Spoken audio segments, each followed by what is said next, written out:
Hello everyone, it's Soul again. Just here to make another quick video for today. Just so I do it to sort of relieve a little stress and, talk about stuff with Brave Frontier again. As I often do with this channel, but anyways, so tonight we are getting our maintenance, as you could see for a moment there. Coliseum Season 30, don't really care about the Coliseum too much. But we are getting VAA Season 2 rewards from Luminous Showdown, so there's that.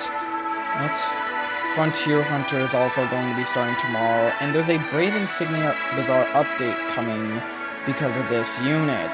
Ancient Calamity Arumat. He is the brand new Brave Insignia unit. Now, I'd never gotten the other one, which was Savalan, if I recall the name of that unit. Now, unfortunately, I can't get that unit because it's gonna require me to spend a little money and then do a bunch of summons on the raid upgrades just for me to get enough Brave Insignia, which isn't all that worth it to me. Because 200, yeah, that's gonna be a couple years of work. But anyways, I'm just here to briefly talk about Arumat. He's a brand new Earth Omni unit, and yes, you're reading those stats right. 15k health. That is a lot, along with that attack, but the defense, 2,000. We're gonna talk about more of this unit as we go on, because okay, to put in short, he's a nuker unit. Leader skill, 200% boost to attack, 150% boost to HP, attack limit break, huge spark damage, critical damage, elemental damage, and raises the hit count by 1, which doesn't really affect what he does so much. But as you can see his Brave Burst here, Ancient Fury, it's a non-attacking BB, and it needs 50 BC. That is a lot, but at least for the Super Brave Burst, it only requires 1, which pulls out to be 51 BC. Not too bad, I guess, but for a BB, that's very heavy. It's like with Savalan. She or he has a powerful SBB, but it really requires a lot more BC, so this is kind of a mercy for a unit like him.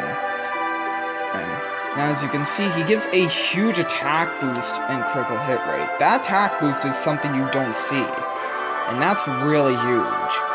Adds all elements to attack, 150% boost to critical damage, 200 for elemental, 200% for spark, which is pretty much on the level of Sylvie's, if I recall, for spark damage. Or about, I think. But anyways, he now has a probability, 50%, to perform an extra action, which I've seen can be upgraded, but there is an issue with this, one that I will get into soon. So his SBB right here is a triple hitter here. There are 3 hits of Earth, Light, and Dark hitting 1 foe. 7 hits which are AoE, which has the same multiplier. Hits with the 4 normal elements, and 6 hits, which is relative to how much HP is left on all foes as well. So double AoE plus a single target, making him pretty powerful to use for his SBB.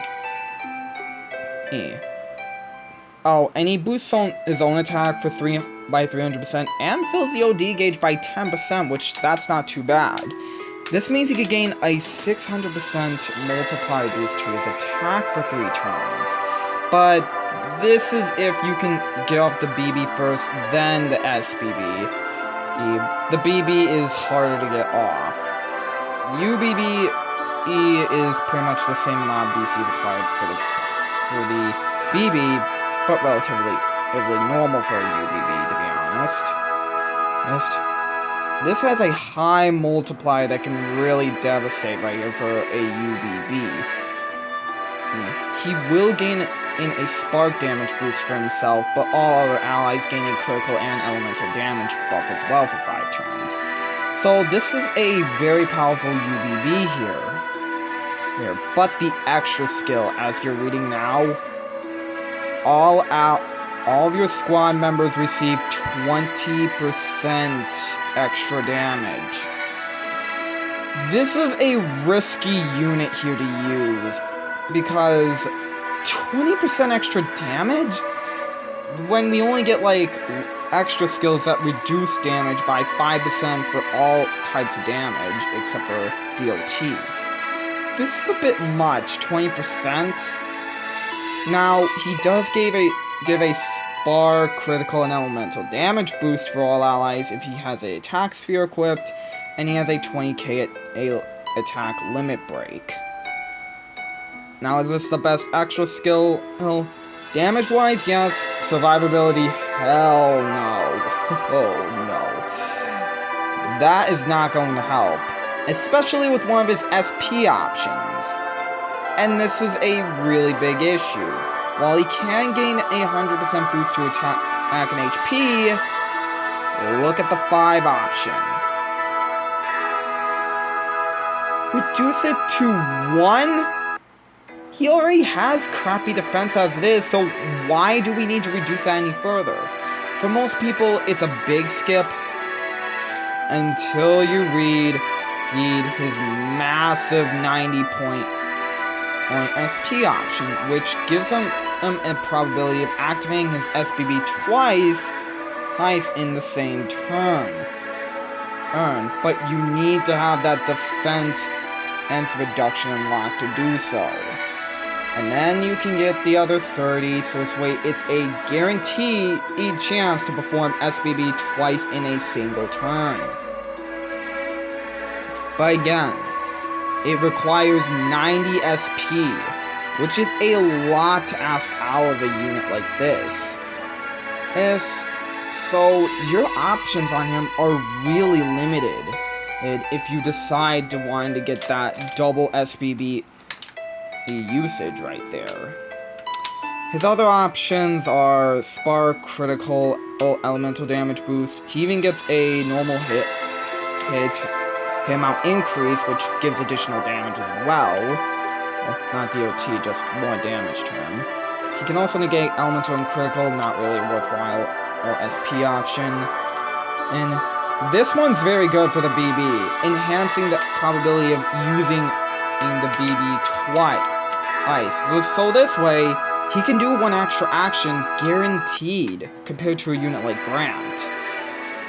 And he also has a boost own BB gauge effect, so this way he has full BB gauge pretty fast. I don't know if it fills the whole entire BB gauge up to where you can use your SBB, which is like another unit who has a sword buff but doesn't give you like the full fill right there. It just gives you a total of half the BB gauge at the very least. Now, there's also an adding a probability to evade, which I think that's important for a unit like him, and to be honest, because you want to make sure he survives a bit better if you're wanting to take him to harder content. This unit overall is basically for full-on nuking. Oh, wait a minute, Oh. So Alanon found out about Arumat. That's something. And although Arumat looks like a badass looking unit, the big issue with him is that while he deals a ton of damage, he can't take any for crap. And his extra skill really makes him suffer even more because of it. So yes, very good, very powerful nuker, horrible to use for any sort of survivability whatsoever.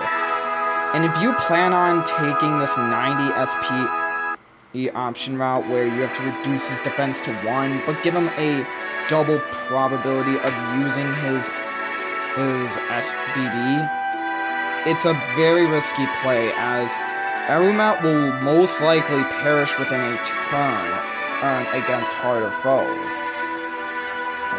So, yeah, Arumat, powerful, but lacks any sort of protection on himself. Anyways, that's pretty much it. Hope you all enjoyed the video, and until the next one, ciao for now.